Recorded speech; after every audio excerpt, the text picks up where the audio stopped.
Buena tarde a todas las personas que nos hacen el favor otra vez de sintonizar Paradigmas de la Igualdad a través de regeneración.com, Regeneración Pluralidad en las redes sociales. Y bueno, este día tenemos una invitada maravillosa que cuando recibí su semblanza dije no tiene ningún desperdicio y no puedo dejar incluso de leerla prácticamente textualmente, porque aparte en lo personal a mí me conmovieron algunas cosas, se me hizo un perfil muy multidisciplinario, ¿no? Y decía que ella nos narra esto. Precisamente en una revista Debate Feminista leí un artículo de una escritora en el que se preguntaba ¿por qué cuando se requiere una reseña curricular nos obligamos a olvidar todo lo que somos? Y en homenaje a esto ella pues se inspira para inscribir esta semblanza. Esta reflexión se me hace súper importante para definirnos como personas, ¿no? A veces cuando nos piden pues nuestra síntesis curricular, ¿no? Trabajé durante muchos años en el Centro de Atención Psicopedagógica de Educación Preescolar, siempre reconocido que en ese lugar aprendí el oficio de psicología educativa. Ella es psicóloga por la Universidad Regional del Sureste. Y bueno, la llegada de las políticas de integración educativa me planteó un reto personal para poder comprender los cambios en ese marco. Es por ello que estudié la maestría en educación y porque mi hijo tenía en ese momento 10 años. Mi conciencia de mujer feminista me hizo tomar un reto de crianza con él. También el tema de tesis versó sobre la infancia femenina y nuevamente el tema me atrapa. Mis temas favoritos son infancia, mujeres e historia. Otra actividad que me transformó fue un diplomado en dificultades en el aprendizaje, en el que al viajar a La Habana, Cuba, despertó otras posibilidades y rompió muchos de mis esquemas. Más adelante el doctorado concluía la parte académica, pero aún en la investigación de tesis me marcó definitivamente un pensamiento crítico y la oportunidad de mirar otras realidades. Mi incursión en el mundo universitario se inició justamente en la URSE, donde tengo 31 años como docente, y acepté con orgullo el ofrecimiento de ser directora de la Facultad de Psicología por 6 años, en el que se desarrollaron múltiples proyectos y en especial el programa de la licenciatura en Necesidades Educativas Especiales y que actualmente se puede cursar. He tenido la fortuna de ser invitada como docente a otras universidades. Actualmente colaboro en la Universidad La Salle, Oaxaca, en la licenciatura en Psicología, licenciatura en Educación y en los posgrados. En la Universidad también Nacionalista México como docente también de posgrado. Y últimamente dice, ya no quiero trabajar tanto. De hecho, he bajado considerablemente el ritmo, pero aquí sigo, pensando en nuevos proyectos. Ella es la doctora María Antonieta Chiñas López. Bienvenida a este estudio ahora virtual de Paradigmas de la Igualdad. Muchas gracias, pues muy agradecida por la invitación y la oportunidad de reflexionar juntas. Ha sido un privilegio este espacio que nos brinda Regeneración para Paradigmas de la Igualdad, porque pues hemos reflexionado mucho sobre nuestras realidades y sobre todo tocar un poco nuestras sensibilidades humanas para ver qué podemos hacer para mejorar un poco este mundo y hacerlo como aspiramos, un poco más igualitario. Y bueno, justo esta segunda temporada de Paradigmas de la Igualdad dedicada un poco más al tema de la educación y las grandes desigualdades que hay sobre todo en Oaxaca, surge de todo lo acontecido después del verano con la llegada del ciclo escolar, ¿no? De pronto escuchar muchísimo a los retos que se representaba tecnológicamente, si la autoridad educativa federal, estatal decía si se regresaba a clases o no.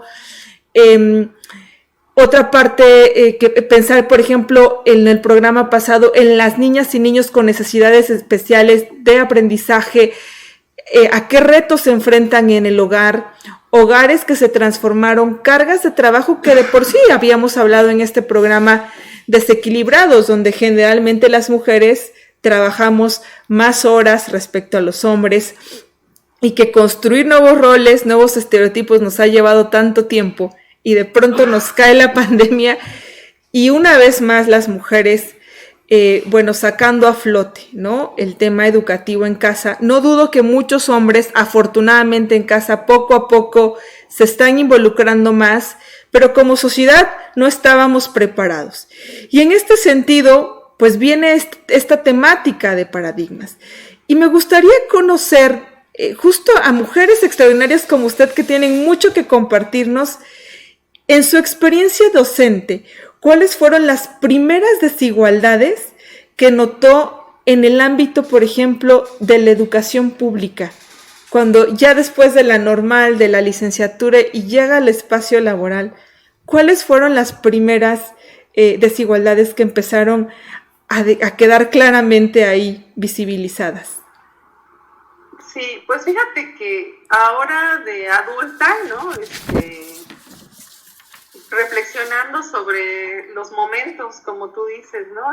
Cuando uno está estudiando, a veces cuando uno es muy joven no te percatas de la violencia a la que a veces está sometida o sometidos, ¿no? Entonces, quizá un poco las primeras desigualdades es el no pensar igual que los demás. Esa es, ¿no? Así como una de las cosas que, por ejemplo, es muy común, ¿no? En las escuelas normales, que si tú no piensas como la mayoría, eres estigmatizado. Y a partir de eso surge, ¿no? Así como muchas otras cosas. Sin embargo, bueno, a lo mejor eso lo vives como estudiante, pero ya en la práctica, pues te vas enfrentando a distintas situaciones, ¿no? Ya con la práctica como docente, con los niños, obviamente aquellos que viven en comunidades muy alejadas, que no tienen todas las posibilidades que se tienen en las ciudades, ¿no? Aunque tienen otras ganancias también, ¿no? Como el reconocimiento social de toda la sociedad, el ser, pues, una sociedad que todos se conocen, que todos son alguien, ¿no? Así reconocidos. Es muy lindo eso de cuando va uno a poblaciones pequeñas, que pregunta uno, por ejemplo, ¿dónde venden el pan? Y los niños, los adultos te dicen, pues en la casa de la tía, ¿no? Tal. Claro. Entonces, bueno, ahí todavía hay una identidad. Y fíjate que eso se me hace muy interesante, porque pensamos a veces que las comunidades alejadas de las ciudades, tienen muchas carencias. Y sí, pero también tienen muchas ganancias, ¿no? Obviamente, ha habido reflexiones pedagógicas interesantísimas, ¿no? Es decir, bueno, ¿por qué los profesores más jóvenes se van a las comunidades más alejadas cuando quizá tendría que ser al revés, ¿no? Es una discusión que hemos tenido con algunos colegas, porque decíamos, bueno, cuando eres más grande tienes muchos más recursos pedagógicos, tienes una visión más analítica de las sociedades y entonces quizá podrías, ¿no?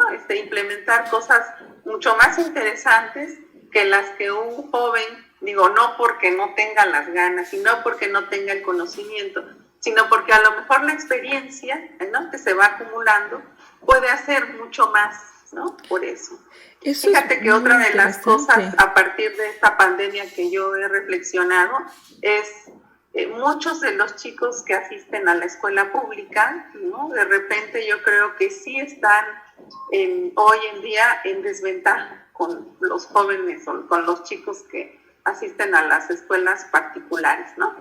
Y no quisiera decir si son buenas, malas, no, sino nada más como una reflexión, ¿no? Claro, es decir, estas desventajas de acceso a ciertos recursos se puede convertir todavía en una desventaja que a lo mejor no se notaba antes, o a lo mejor no era necesariamente ahí una variable, ¿no?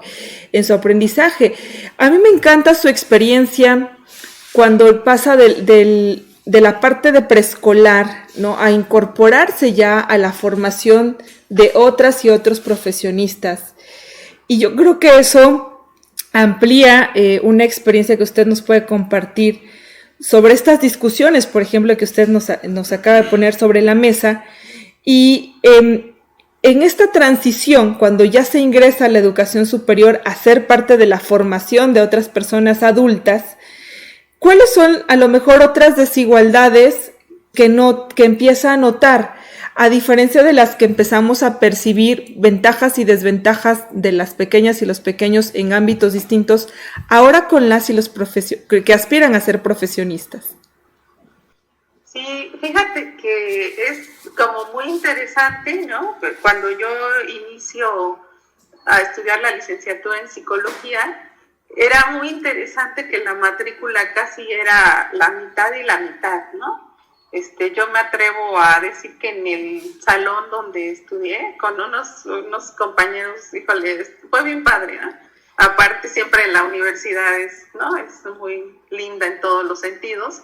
Éramos casi la mitad hombres y la mitad mujeres, pero en el transcurrir de estos 30 años, el número de mujeres ha aumentado. Entonces tú entras a los salones de la licenciatura en psicología y la mayoría son mujeres, ¿no? Entonces creo que en ese sentido hay, ¿no? Como ya un posicionamiento muy claro de las mujeres universitarias. Aunque también ahí hace poco estaba haciendo algo y estaba revisando los porcentajes de los jóvenes que asisten a la universidad, ¿no? Y en porcentaje en el país, las mujeres son las que están más en las universidades. Obviamente eso no quiere decir, como tú dices, que la tengamos más fáciles, ¿no? Sí. Porque todavía hay muchas estructuras sociales, muchas formas de pensar que hacen que, bueno, aunque seas universitaria y tengas tareas, muchas veces tienes compromisos con la familia, con el cuidado, si hay algún enfermo, si hay hermanos pequeños. Entonces también eso no se habla, ¿no? Y yo creo que ahora en esta pandemia algo que ha dejado muy claro es las violencias que viven las jóvenes, bueno, las mujeres, las niñas y las jóvenes, ¿no? Y obviamente las jóvenes que estudian. Entonces, hay muchas cosas, pues, que se han, pues, naturalizado, ¿no? De una forma, pues, no tan adecuada. Pero entonces sí, la exigencia, ¿no? Lo que decían las feministas de mediados de siglo, las que empezaron a hablar estos temas, pues estas 3 jornadas que muchas veces las mujeres, ¿no? Tenemos, en el mejor de los sentidos, pues bueno, con una pareja o con unos padres que entienden la condición de ser estudiante, pero en otros casos, pues no, la cultura es la que va prevaleciendo, ¿no? En esto que se ha denominado los micromachismos y que se naturalizan. Entonces sí, yo creo que todavía, aunque creo que hay avances significativos, siempre estaremos mejor, ¿no? Que antes. Todavía hay mucho que hacer, pero sí, yo considero que sí muchas chicas están enfrentando ahorita eso, ¿no? Incluso te puedo comentar que algunas de las estudiantes que en este momento comparten conmigo el aula virtual, sus papás se quedaron sin trabajo y ellas están teniendo que entrar a trabajar, ¿no? Porque pues cómo se pagan la escuela, o sea, todo lo que eso significa, ¿no? En cambio de estar en casa trabajando o salir a trabajar o cuidar a un bebé pequeño, todas estas cosas pues que se vieron, híjole, que no las esperábamos, ¿no? Que quizá eso sea una de las cosas más terribles de este bicho, ¿no? Porque es así como el enemigo invisible, pero que nos pegó a todos, ¿no? Y que entonces ahora tenemos que reestructurar muchas cosas de las que ya aparentemente teníamos bajo control. Así es, y bueno, un poco retomando algunas de las cosas que nos acaba de comentar es la presencia de mujeres sobre todo en profesiones, digamos, de sociales y pocos hombres incorporándose a esta profesión tan bonita que es la psicología, a este trabajo que es tan bonito de educar, de todo lo que tiene que ver con la pedagogía, con la educación, que sería muy interesante. Bueno, seguramente ustedes han tenido ya análisis, estudios sobre por qué ocurren estos fenómenos, ¿no? Y que nosotras también desde el feminismo sabemos por qué también esta afinidad a ciertas carreras y un poco lo que se impulsa es que también las mujeres rompan algunos estereotipos y migren a otras disciplinas. Pero bueno, regresando, siempre rompemos un poco la entrevista con una pregunta más de la vida personal, cotidiana de nuestra entrevistada, y eso tiene que ver con cómo la doctora Mari Chiñas se incorpora en su vida cotidiana, en su día a día. A lo mejor no sé si el principio de la igualdad o de la inclusión, o bueno, hay tantas cosas que ha desarrollado usted en su vida profesional. ¿Cómo trata de llevarlas a la vida privada cotidiana? Bueno, como un poco me hiciste pensar en mi hijo, ¿no? Creo que esa parte fue como muy consciente, el hecho de decir, bueno, es un chico, ¿no? Es un hombre. Bueno, ahora ya es un joven adulto, pero es muy interesante ese proceso en el que yo traté de estar muy consciente de una crianza más democrática, ¿no? Entonces, fíjate que quizá así como el decir, híjole, algo hice bien. Fue hace poco que estaba haciendo un proyecto con otros amigos y entonces pues me compartió, ¿no?, lo que estaba haciendo. Bueno, él ya, debo decir que vive de manera independiente con su novia, y entonces pues ya, ¿no? Entonces dice, estaba yo lavando los trastes cuando tuve la idea de este proyecto, ¿no? Entonces, o sea, así, sin el menor empacho de decir, ¿no? O sea, pues algo cotidiano, los trastes, ¿no? Pero creo que atrás de eso hay toda una estructura, ¿no? En donde, pues, digo, yo me sentí muy contenta, no se lo he dicho, ¿verdad? Igual y si ve esa entrevista, pues se dará cuenta que es parte de lo que ha él construido, ¿no? Y bueno, también en la vida cotidiana, en la familia, pues también con mi esposo, que pues ya llevamos, híjole, muchos años, ¿no? 30 y tantos años juntos, pues ha sido como un trabajo también importante, ¿no? De ambos, porque bueno, quizá yo con esta mirada más desde siempre, desde joven, ¿no? Que las mujeres tendríamos que tener otros roles sociales y que podríamos ser independientes y podríamos hacer muchas cosas. Pues si bien es cierto, él es un poco mayor que yo, no muchos años, pero pues pensemos en la crianza de ese entonces, ¿no? En donde él, siendo el hijo mayor, ¿no? Pues era, híjole, ¿no? O sea, como muchas cosas. Entonces ha sido un aprendizaje cotidiano muy interesante, o sea, no fácil, ¿eh? Porque tampoco es así como mágico de decir, ay, pues todo nos ha salido muy bien. Pues afortunadamente nos ha salido bien, no sé si muy bien, pero bueno, estamos en el camino, creo, ¿no? Y fíjate que sí es cierto, o sea, es verdad, esta pandemia también viene a dejar muy en claro muchas cosas cuando estás, ¿no? En casa, ambos con cada quien con sus proyectos y sus cosas, pero esa negociación que tiene uno que hacer, ¿no? Entonces, fíjate, alguna de mis estudiantes alguna vez me decía, porque cuando hablábamos de temas sobre género y violencias y todo, ella, me acuerdo mucho que me decía, ay, maestra, es que yo lo que tengo que reclamarle es que usted se ve muy moderada a la hora de las críticas, ¿no? Hacia lo masculino, hacia el patriarcado, ¿no? Sí. Pero creo que es parte de eso, de que creo que la lucha no es solamente del lado de las mujeres, sino que tiene que ser conjunta, y entonces ahí tenemos que entender también esa parte aliada con la que vivimos todos los días, ¿no? Entonces, bueno, eso, y la otra es que también, como comentaba yo en la reseña, este trabajo de trabajar en el CAPEP cuando llega a Oaxaca, cuando llega a México el Movimiento de Integración Educativa, me cambia la vida, totalmente. Me da la apertura de pensar que las personas con alguna condición, ¿no?, de necesidad especial, no necesariamente discapacidad, sino origen étnico, de lenguaje, de condición distinta, son personas antes que otra cosa, ¿no? Y entonces eso yo trato de trabajar con los estudiantes, ¿no? afortunadamente ahorita, por ejemplo, tengo 3 materias en donde podemos discutir con los jóvenes estos temas, ¿no? De decir, bueno, son personas con alguna condición, pero primero son personas. Y como sociedad tenemos que darles los requerimientos que necesitan para que se puedan integrar, ¿no? Hoy se habla más que de discapacidades, de las barreras sociales que hay para que ellas accedan, ¿no?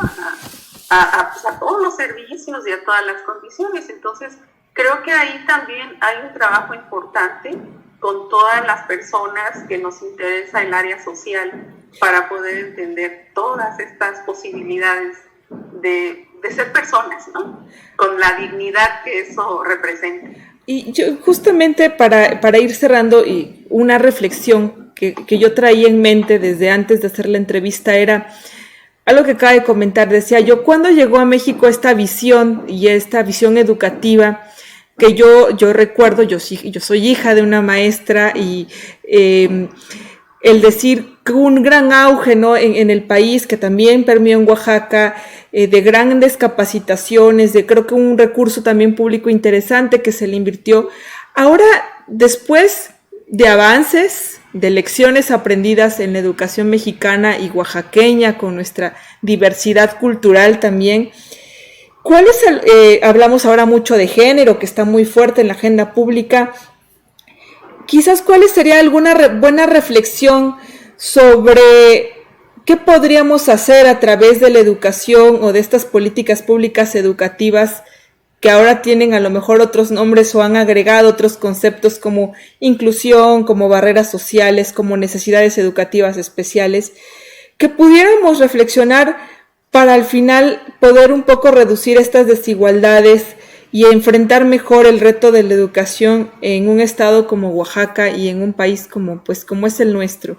¿Alguna reflexión final de que podamos todos llevarnos a casa y quedarnos pensando? A lo mejor, pues muchos de los que nos ven, no sé si se dedican al área educativa, pero seguramente alguna tiene hijos, hijas, pero todos hemos estado cerca de esa parte de educación en algún momento de nuestra vida. Sí. Híjole, pues yo creo que una de las cosas más importantes es el ejercicio que tenemos los docentes todos los días, ¿no?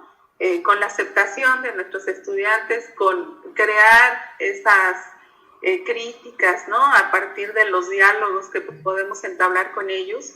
Y bueno, porque quizá ahorita tenemos un gran problema educativo, no solo por la pandemia, sino por la poca claridad que hay con respecto a los programas y a lo que va a suceder con la educación especial. Porque se está pensando a nivel de gobierno que ya podemos pasar, esa es una duda, ¿no? que a mí me asalta, a la escuela inclusiva, ¿no? Así, a la educación inclusiva. Pero todavía hay muchas ausencias, ¿no? Todavía hay muchos maestros que ni siquiera conocen lo que fue el movimiento de integración educativa, que a pesar de que en algunas escuelas hay apoyos, como pueden ser las USAERs, el mismo CAPEB, todavía no hay como ese enlace entre los maestros, entre los especialistas, por llamarlos así, y los maestros de grupo, que pues al final los maestros de grupo de habla regular, ellos son los especialistas, porque ellos son los que están todos los días con los niños, ¿no? Entonces, ahí yo creo que también sí hace falta continuar con estas capacitaciones, con este reconocimiento, ¿no? A las necesidades especiales, no necesariamente a la discapacidad, sino a todas, ¿no? Lo que esto representa. Y yo creo que en la medida en que todos reflexionemos y veamos, ¿no? que los aprendizajes, como decía hace un momento, son hacia los niños o hacia las personas, independientemente de su condición, pues podríamos llevar a mejor puerto, ¿no? Y ahorita yo creo que el reto más importante para todos los docentes, que dicho sea de paso, estamos trabajando muchísimas horas más, ¿no? Que cuando estamos de manera presencial, es ese, ¿no? Aunque estamos lejos, estar cercanos a los estudiantes, ¿no? Bueno, estar pendientes si realmente están aprendiendo los contenidos, si realmente se están apropiando de lo que es ser un profesional, ¿no? En mi caso, que estoy a nivel licenciatura, y bueno, yo creo que esa es la tarea, ¿no? Docente, el estar cercano a quien nos acompaña en el aula.